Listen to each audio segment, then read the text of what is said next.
Halo pemirsa, jumpa lagi dengan saya Argo Pratomo Nugroho.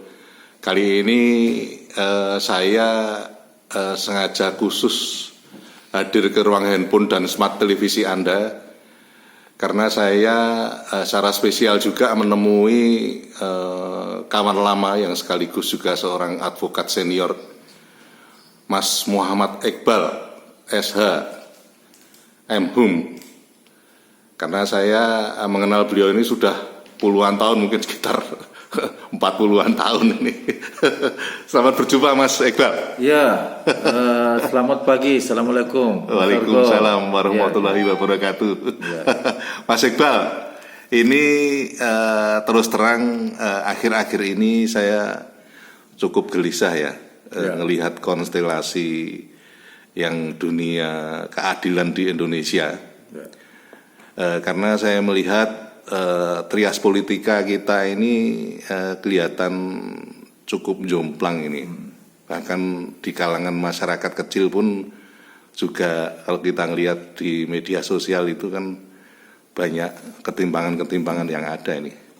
Ini menurut Anda seperti apa ini, Pak Iqbal?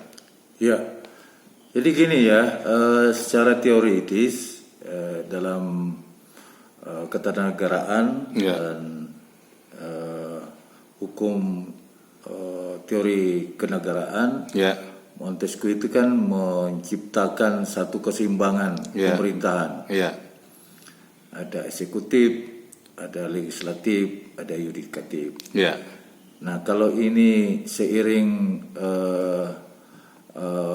dengan penegakan hukum, ya terkait dengan keseimbangan tiga pilar ini, ya sebetulnya negara kita baik, berjalan baik kalau ada keseimbangan. Tapi betul saat ini negara kita tidak baik-baik saja karena dari aspek yudikatif itu sangat ditekan dengan dua aspek dari legislatif dan eksekutif. Nah, ini persoalan pokok kita bernegara agar supaya ini seimbang. Seharusnya dari pemerintah yang berkuasa itu punya kemauan keras ya untuk bisa memperkuat dari yudikatif ini, karena kalau ini tidak dibenahi secara tuntas, ini masyarakat kita akan kena imbasnya karena penegakan hukum, aspek keadilan. Nah, oleh karena itu saya sebagai advokat hukum ini sangat merasakan sekali, tetapi kita tetap berjuang untuk memperjuangkan ini. Artinya tidak lelah ya? Tidak lelah karena inilah tugas kita sebagai penegak hukum untuk mencipta hukum yang berkeadilan. Tidak bisa ada intervensi. Harus ada kemandirian.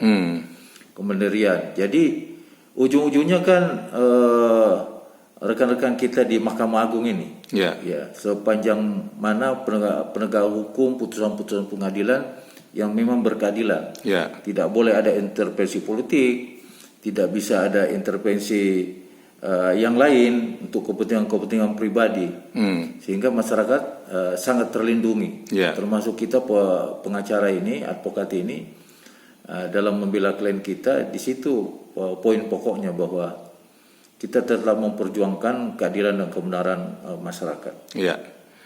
Ini saya ingin melihat di situasi sekarang ini, kan kita di situasi Lebaran ya, artinya unsur dari sisi spiritualisme itu kan sangat kental, dan dalam praktek hukum kan selalu dalam persidangan selalu didahului dengan irah-irah berdasarkan ketuhanan yang Maha Esa itu, gitu.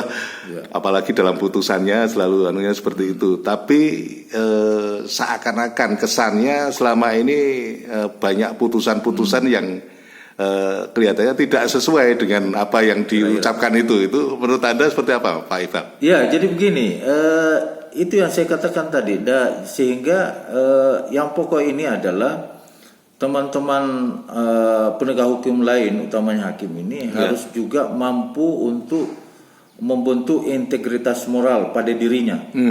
Karena ujungnya di sana.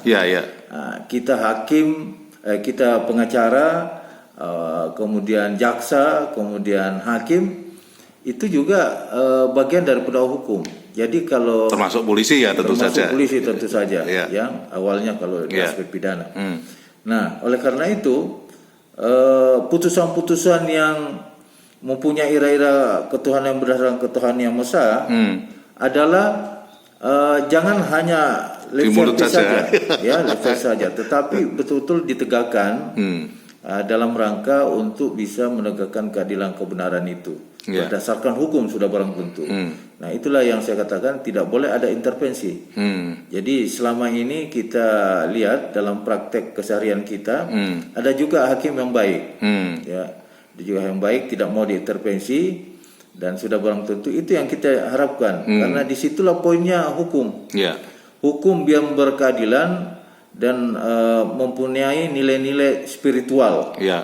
Karena sebetulnya kita yang penegak hukum akan mempertanggungjawabkan sepenuhnya ke Tuhan yang Maha Esa. Itu ya. Nah, itulah yang pentingnya. Nah, jadi hakim yang baik jangan sampai kalah dengan yang tidak baik itu ya. Tidak baik, dan itu akan dipertanggungjawabkan. Di pelode saya itu sering saya katakan, saya sentuh kepada majelis hakim supaya dalam memutus itu betul-betul harus mencerminkan hukum dan mencerminkan keadilan, karena Anda harus mempertanggungjawabkannya kepada Tuhan yang Maha Esa. Karena memang di lapangan saya melihat banyak yang nakal-nakal itu kualat itu loh. Iya, pasti ada balasannya. Gitu ya. Pasti ada balasannya. Tidak lama dia hidup lah kalau gitu ya. Kalau lama hidup pun, tapi nanti akan tersiksa di sana kalau memang putusannya tidak berkeadilan. Terakhir Mas Iqbal, harapan Anda seperti apa ini ke depannya nanti? Jadi begini. Proses penegak hukum itu salah satu kita dunia profesi advokat ini adalah integritas dalam penegak hukum yang dipentingkan adalah ujung dari satu produk hukum. Itu hakim. Nah, oleh karena itu Mahkamah Agung itu bagaimana sebagai satu pilar institusi tertinggi dan yang diharapkan oleh masyarakat, itu memang betul membina hakim-hakimnya, karena disinilah poinnya. Kita pengacara ini, kita advokat ini memperjuangkan klaim kita untuk kebenaran keadilan. Tapi kalau putusannya itu juga ada intervensi sebagaimana tema ini, nah itu juga tidak mencerminkan keadilan. Jadi harus ada pembinaan, kalau bahasa saya pembinaan secara religius juga, bukan hanya dari aspek teori ilmu hukum. Bagi hakim-hakim, karena dia akan mempertanggungjawabkan putusannya kepada Tuhan yang Maha Esa. Oke Mas Iqbal, terima kasih. Makasih. Lain kali saya akan tulan lagi. Nah pemirsa, akhirnya saya Argo Pratomo Nugroho undur diri dari ruang handphone dan smart televisi Anda. Argo Pratomo Nugroho terus memberitakan, Anda yang membijaksanakan. Sampai jumpa.